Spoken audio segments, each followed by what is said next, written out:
प्रियांनो आपल्याला जीवन जगायचंय आणि हे जाणून जीवन जगत असताना आपल्या जीवनातून त्या आत्म्याची फळं आपल्याला प्रोड्यूस करायचे, ते प्रदर्शित करायचे प्रियांनो. आणि ते प्रदर्शित झालेले गुण पाहून ज्यावेळेस लोक तुमच्या जीवनाकडे पाहून, तुमच्या जीवनातले फळं पाहून, तुमच्या जीवनातले गुण पाहून ज्यावेळेस ते देवाचं गुणगान करतील, तीच खरी आराधना आपल्या जीवनामध्ये.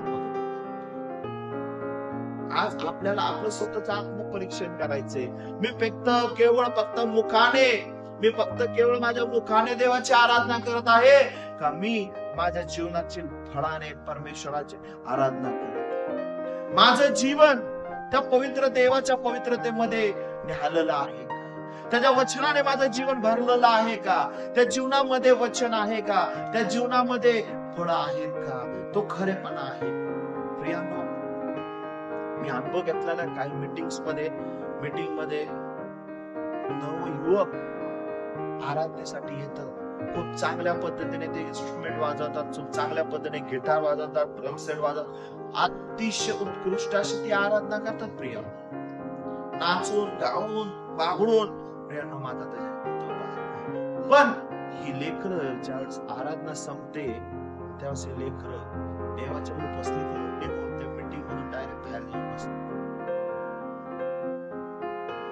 अहो, ज्या वेळेस तुम्ही आराधना करता त्या सर्व समर्थाचं सामर्थ्य तुमच्यावरती उतरून येतं. तुम्हाला तिथं थांबायचंय प्रिया. त्या सामर्थ्याचा प्रसार तुम्हाला करायचा, तुमच्यातून ते अभिषेक वाहून द्यायचंय प्रियांनो. तिथं ज्या लेकर आनंदाने करतात, गाणे गातात, चहा प्यायला जातात,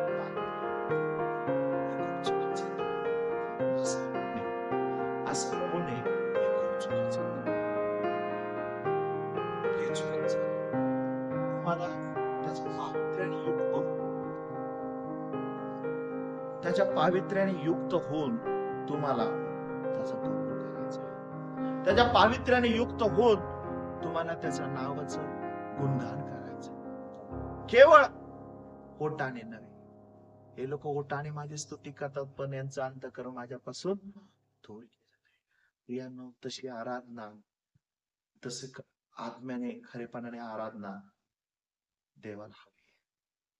तुमच्या ओटाचे फळ त्याला फक्त नकोय, तर तुमच्या जीवनातून, तुमच्या वागण्या बोलण्या चालण्यातून, तुमच्या सॅक्रिफाईस मधून येणारं फळ त्या देवाला पाहिजे. आदामाने देवाला जाणलं, अब्रामाने त्या देवाला जाणलं आणि त्या देवाच्या वचनावरती विश्वासूपणा त्याने दाखवला आणि तो म्हणाला की माझा देव न्यायी आहे. त्याने मला वचन दिलेलं आहे की या वाळूच्या रेती इतकी संतती तो माझी करणार आहे, आकाशातील तारे इतकी माझी संतती करणार. त्या वचनाचं स्मरण, त्या वचनाचं मनन त्याने धारण केलं प्रियानं. आणि तो त्या पर्वतावरती इसाकाला घेऊन निघाला. कशासाठी? बली देण्यासाठी.